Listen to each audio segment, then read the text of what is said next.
एक चमकदार रविवार की शाम थी। टुनटुन अपने दोस्तों के साथ बच्चों के पार्क में छोटे तूफान की तरह इधर उधर दौड़ रहा था। कोई बच्चा फिल्मी हीरो की तरह ड्रामेबाजी करते हुए मंकी बार से लटक रहा था, तो कोई अकेले सीसॉ चलाने की कोशिश कर रहा था और बुरी तरह फेल हो रहा था। तभी बंटी अचानक स्लाइड के पास फिसल गया। घबराओ मत दोस्तों, मैं जानबूझकर फिसला था, वैज्ञानिक परीक्षण कर रहा था। गार्डन के कोने के पास दौड़ते दौड़ते टुनटुन की नजर अचानक एक अजीब चीज पर पड़ी। कुछ छोटे छोटे नन्हे पौधे सूखकर मर चुके थे, लेकिन उनके पास वाले बाकी पौधे हरे भरे, ताजा और खुश दिखाई दे रहे थे। टुनटुन चुपचाप नीचे बैठ गया। उन नन्हे पौधों की पत्तियां कमजोर और बेजान लग रही थी। उसने ध्यान से चारों तरफ देखा। एक ही मिट्टी, एक ही धूप, एक ही जगह। फिर सिर्फ यही पौधे क्यों मरे? टुनटुन ने अपना सिर खुजलाया और धीरे से पूछा, क्या बीजों को उगने के लिए किस्मत की भी जरूरत होती है?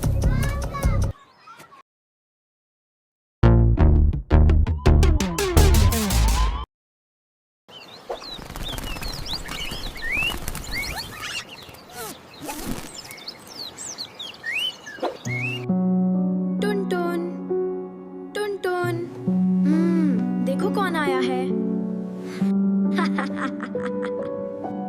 दादू दादी। अरे good morning super hero, surprise कैसा लगा?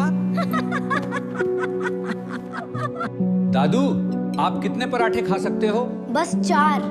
नाश्ते से पहले सिर्फ 4।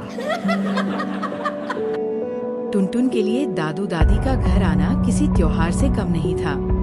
उसे सबसे ज्यादा मजा दादू के साथ नई नई चीजें सीखने में आता था। हालांकि कभी कभी दादू की सीक्रेट गार्डनिंग क्लास पढ़ाई से भी ज्यादा लंबी हो जाती थी। तभी दादू ने आवाज लगाई, आओ टुनटुन, चलो थोड़ी गार्डनिंग करते हैं। टुनटुन तुरंत उत्साहित हो गया। उसने अपनी छोटी सी टोपी पहनी, पानी डालने वाली कैन उठाई और बिल्कुल किसी गार्डन इंस्पेक्टर की तरह अकड़कर चलने लगा। गार्डन में पहुंचते ही टुनटुन अचानक रुक गया। दादू, बिल्कुल यही चीज मैंने कल पार्क में भी देखी थी। ऐसा क्यों होता है? हाँ, आज तुम एक बीज की गुप्त यात्रा के बारे में सीखने वाले हो। क्या तुम्हें लगता है कि ये सिर्फ एक छोटा सा पत्थर है? नहीं, इस छोटे से बीज के अंदर एक सोया हुआ बेबी प्लांट छुपा होता है और इस नन्हे पौधे को बढ़ने में मदद करने के लिए बीज के अलग अलग हिस्से होते हैं। बीज बाहर से भले ही छोटा और बेजान दिखाई दे, लेकिन उसके अंदर एक पूरा भविष्य का पौधा छुपा होता है जो जागने का इंतजार कर रहा होता है। बीज की सबसे बाहरी परत को बीजावरण, सीड कोट कहा जाता है। ये एक मजबूत सुरक्षा कवच की तरह काम करती है, जो अंदर छुपे नन्हे पौधे को चोट, गर्मी, सूखापन और नुकसान से बचाती है। अगर ये सुरक्षा परत न हो, तो अंदर का नाजुक बीज बहुत आसानी से चोटिल हो सकता है, लगभग वैसे ही जैसे फुटबॉल खेलते समय बंटी हो जाता है। बीज पत्र, कोटिलेडोन्स, बीज के खास भोजन संग्रह करने वाले हिस्से होते हैं, जो नन्हे पौधे के लिए छोटे टिफिन बॉक्स की तरह काम करते हैं। जब तक छोटा पौधा सूरज की रोशनी से अपना भोजन बनाना नहीं सीख जाता, तब तक वो पूरी तरह इसी जमा ऊर्जा पर जीवित रहता है और बढ़ता है। भ्रूण, एम्ब्रियो, बीज के अंदर सुरक्षित छुपा हुआ एक जीवित नन्हा पौधा होता है। इसी में वे सभी मूल भाग मौजूद होते हैं, जिनकी मदद से आगे चलकर एक पूरा नया पौधा विकसित होता है। भ्रूण, एम्ब्रियो के मुख्य रूप से 2 भाग होते हैं। पहला भाग मूलांकुर, रेडिकल कहलाता है। यह सबसे पहले नीचे की ओर बढ़ता है और आगे चलकर जड़ों में विकसित होता है। जड़ें छोटे पौधे को मिट्टी से पानी और खनिज पदार्थ अवशोषित करने में मदद करती है। दूसरा भाग प्रांकुर, प्लूम्यूल कहलाता है। ये ऊपर की ओर बढ़ता है और आगे चलकर तना, शाखाएं और पत्तियों में विकसित होता है। प्रकृति के सबसे विशाल पेड़ भी कभी छोटे से बीज के अंदर शांत पड़े एक नन्हे भ्रूण के रूप में ही शुरू हुए थे। अब आता है सबसे रोमांचक हिस्सा। जब किसी बीज को सही परिस्थितियां मिलती हैं, तो वो अपनी नींद से जाग जाता है। बीज के जागकर बढ़ना शुरू करने की इस प्रक्रिया को बीज अंकुरण कहा जाता है। वाह! तो मतलब बीज असल में छोटे-छोटे स्लीपी बेबीज होते हैं? करेक्ट। किसी सीड के सही तरीके से जर्मिनेट होने के लिए उसके आसपास राइट कंडीशंस होना बहुत जरूरी है। यदि कोई भी आवश्यक कंडीशंस सही न हो, तो बीज कमजोर पड़ सकता है या जर्मिनेट ही नहीं हो पाता।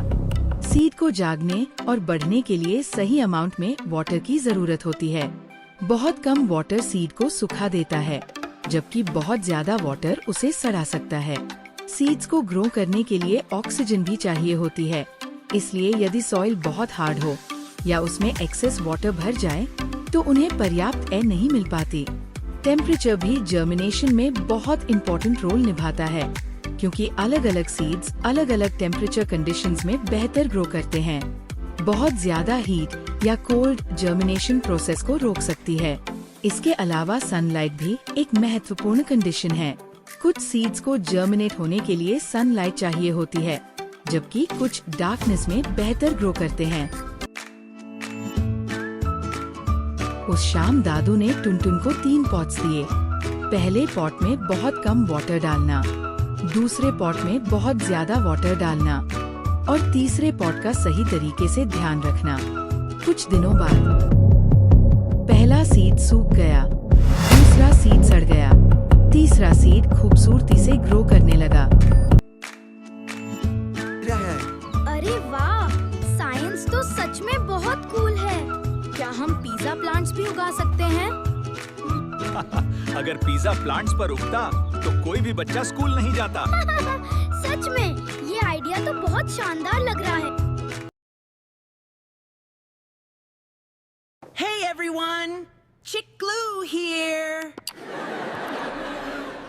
Thanks for watching, my dear friends! If you enjoyed this video, please help us reach more kids around the world by liking, subscribing, and sharing this video with your friends.